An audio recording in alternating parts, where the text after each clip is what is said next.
2 Kings 5 is too good to pass up. I love this story, and we just have to go there this morning. So if you're not familiar with Elijah or Elisha, let me just recap so you know kind of where this falls in the body of Old Testament canon. So in 1 Kings 17 to 2 Kings chapter 6, it's a big block of text. It's what's called the Elijah-Elisha cycle. And there contained in those texts are a wonderful set of stories about the prophet Elijah, who comes preaching with great fire and passion and demonstration of the power and presence of God. And then eventually Elisha, who becomes his sort of protege, and Elijah is taken to heaven in a whirlwind, and Elisha takes up his mantle and begins his prophetic ministry, or rather continues the prophetic ministry of Elijah. The story we have here is part of the Elisha time. It's a little bit later in 2 Kings. And it's a great story.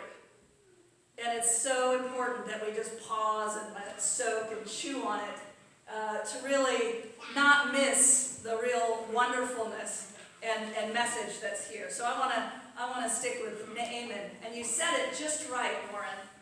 Naaman. In Hebrew or ancient languages, you say the A's, you say both of them. It's not Naaman, it's not Amen. No, all right. Doesn't matter. So what do we know about him? He's a soldier of the king of Aram, the soldier of soldiers.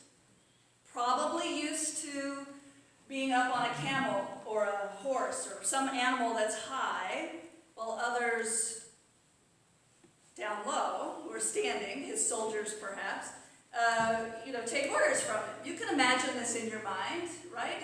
He's described by name as one of the commanders. He's somebody. He's extra special. You get this kind of image of him having authority and power and perhaps prestige in court. Except there's a thing about him. And the thing is that he has leprosy. It's described here. We don't know if it's the leprosy, or if it's just, the disease, or if it's just a skin ailment of some kind, or we don't really know what exactly this is, but it ain't good. And in the ancient world, when you have a sickness or some sort of disease, there's all kinds of implications culturally that get tied into that. In other words, you have the disease because you've done something wrong, or you've have the disease because the gods are mad at you, or something like that. So here is this soldier, I think of him as a general, of the enemy's army, the king of Aram. And he is big and strong and mighty, except for this little thing. He has this illness. Now I wanted to stop with that, because there's something in that that's really very powerful. Just to think about this person in their position and in their power. And he is not real able to deal with the fact that he has this disease. We know that because everybody's feeling sorry for him.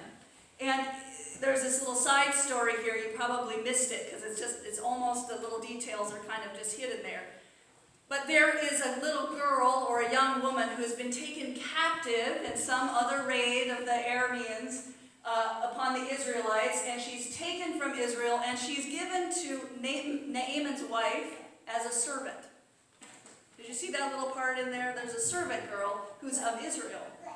And she says to her mistress, Naaman's wife, if he'd only go to see the prophet in Israel, I'm sure he could be cured.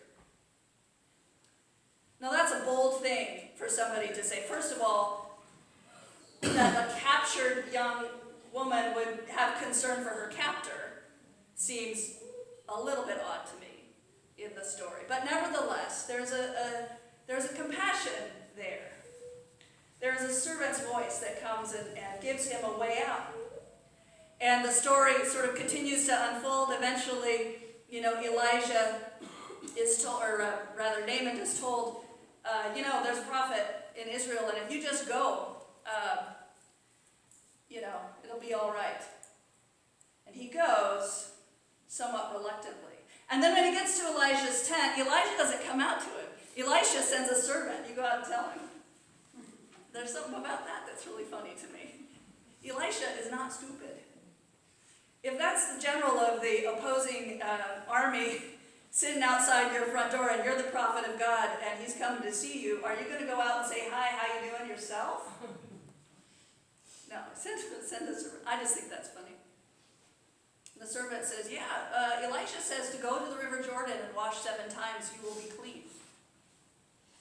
And Naaman pitches a fit. Are the rivers in my home country more better than anything in Israel? He reverts right back to the thing of, I'm better than all of you. I'm strong. I'm capable. I'm fit. I'm in control. I'm not going to any river, anywhere. Blah. It's a little temper tantrum of pride. It's a temper tantrum of pride. And here's the thing I want us to just hold on to and perhaps chew a little bit, because I think there's something in this that all of us can relate to.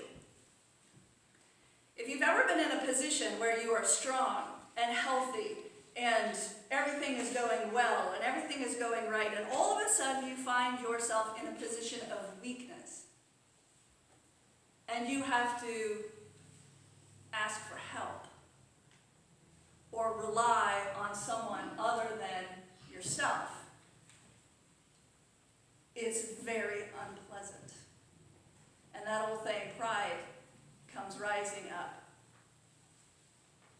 Now, I wish I could say that I don't know anything about this story at all, don't know anything about this at all, but I'm afraid that I do. And I'm imagining that more than one other of you in the room also knows what this is about.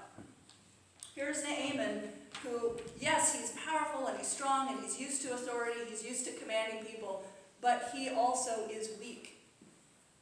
And he does not want to have help. He most certainly doesn't want to have help from his enemy. And so he risks his life, really, in his little tantrum. I'm not going there, forget that. I'd rather be sick than have the prophet of Israel tell me what to do to be healed. I mean, is this about us or what? There is a huge, huge mirror here in this story of human behavior. Now, that's the first thing I want you to settle with. Good old Naaman. How much are you like him? Because we all are from time to time. At the 8 o'clock service, I asked this question, and I'll ask it here. I'm looking around. I'm not sure anybody here fits this bill just yet, but the day that someone comes to you and says, I need your car keys, you're not driving anymore, is going to be that day. You know what I'm saying? When you, who have been self-reliant and in control and able to help yourself, and you don't need anyone or anything, and somebody comes to you and says, you know what, Victoria, the time's come. I need the keys. Either give me the keys or I'll take the battery out of your car. This is an incredible moment of pain. It just is. I want to tell you a story about this, how I experienced this once, and it's a humiliating story, but I feel like I need to tell it. So years ago, back in '96, I was a student chaplain at Providence in Portland. And so what that means is for 10 weeks, seminarians, you go to a hospital or a clinical setting and you serve with a team of chaplains there, and you are doing chaplaincy. You're assigned to a particular unit, and you go and you interact with people as a pastor in those places you're assigned. I was on cardiac intensive care. So all of the people I saw on a pastoral basis were in real bad shape. And some of them, I was the last person they saw before they went into surgery. So it was very, very intense. Part of the program was that you had to rotate, you had to take turns being on a 24-hour call. And so they had a little room that had a little bed in it, so when you were, there was no emergency, you could go and hang out in there. And it just was the bane of my existence because I don't like to have my sleep interrupted. I really don't. And I was like, okay, how's this going to go? Because I was hearing horror stories of you just get to sleep and at 1 o'clock the bell rings and you need to go to the emergency room, and maybe that's it. That's all you get for the night. Anyway, it was a stupid, selfish thing. I was like, I don't know if I can do this. So the first night I was on call, I went to the room. It was late, and I fell asleep. I just laid on the bed because I knew sure as I was going to get called, Now, I have to tell you the other side story of this. It was 1996, and it was January. That's when the flood happened. And Doug was on the coast at Tillamook. I was still in school, and I was in Portland. I had come for this term thinking, well, someday I'll get to see Doug, It's kind of a good deal for us. I went to seminary in Chicago, so it didn't turn out that way because of the flood. The roads washed away. And in Portland, there was just all kinds of hospitals were on high alert during that time because there was just all kinds of stuff going on. And here I was on the 24-hour call shift. And sure enough, at about 3 o'clock in the morning, that bell went off. And I was like, oh! And it turned out to be ICU. There was somebody who was in serious shape, and the family had asked, could a chaplain come? So I ran down the hall and came to the elevator. The elevator wouldn't work. And it had water in it. It sure did. That's exactly right. There had been a leak in the room. All the elevators had shorted out. You're right, Roger. You're smart. I had to run up the several flights of stairs to get to where the ICU was. And by the time I get there, I was trying to get my head in the I'm going into this room, and I don't know the situation except it's serious. And the family's there, and they've asked for prayer and whatever. You go in blind. You don't know anything about what you're walking into.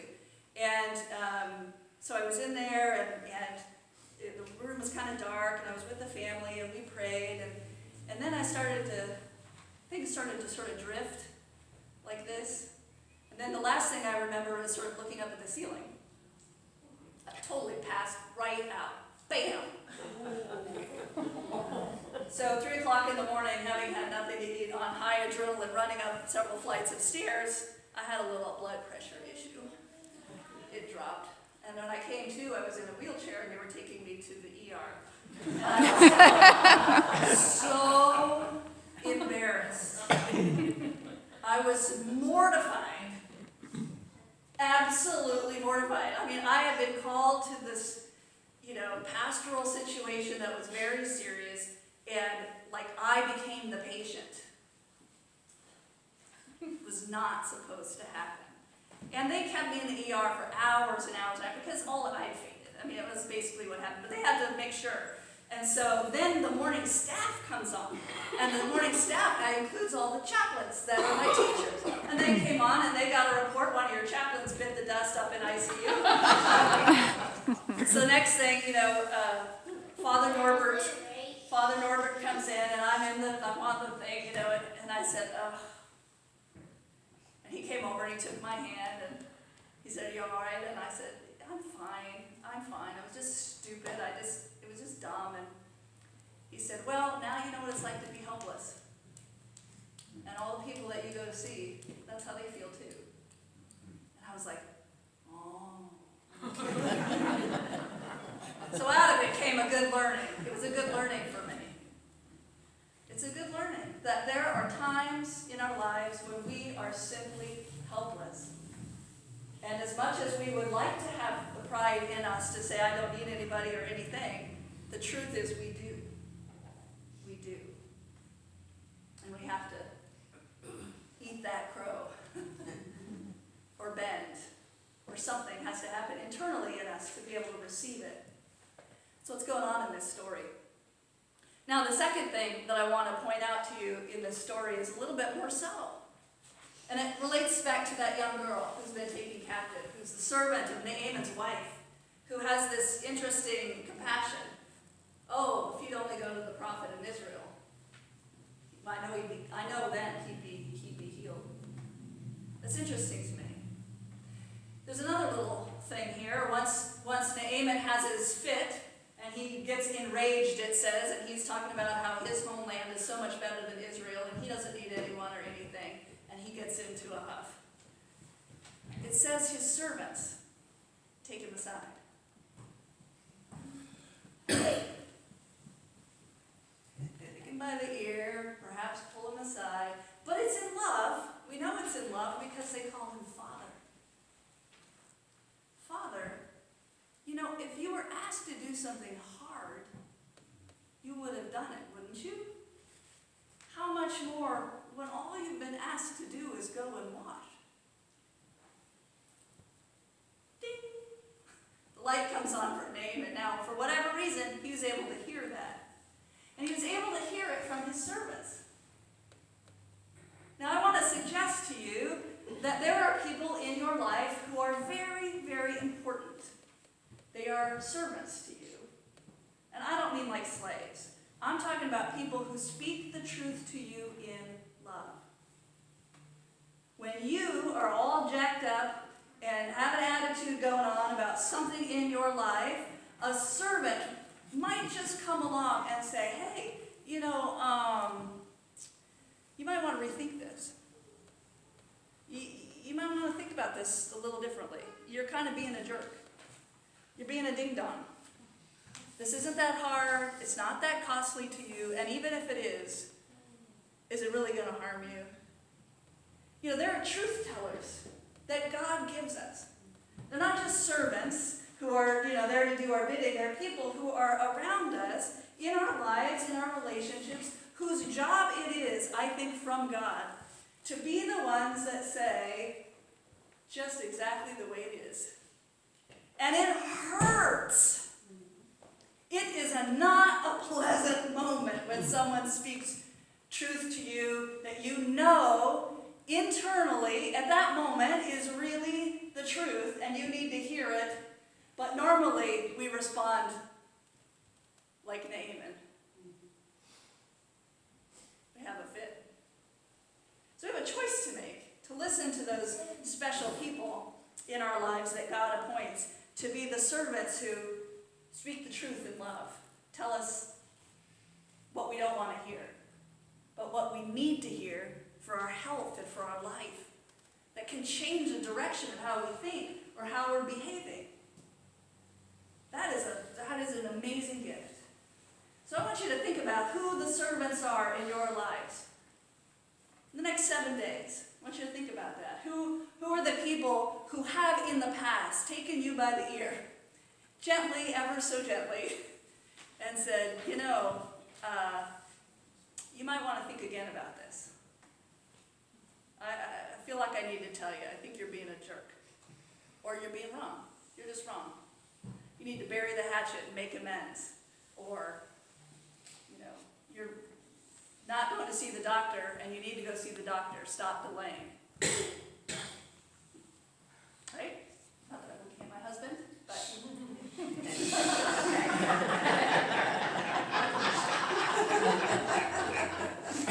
We have this conversation from time to time. Yeah. There's innumerable ways in which this happens for all of us. I mean, this story is dramatic because it's Naaman, it's the general, the commander. How dare anyone suggest he would be weak?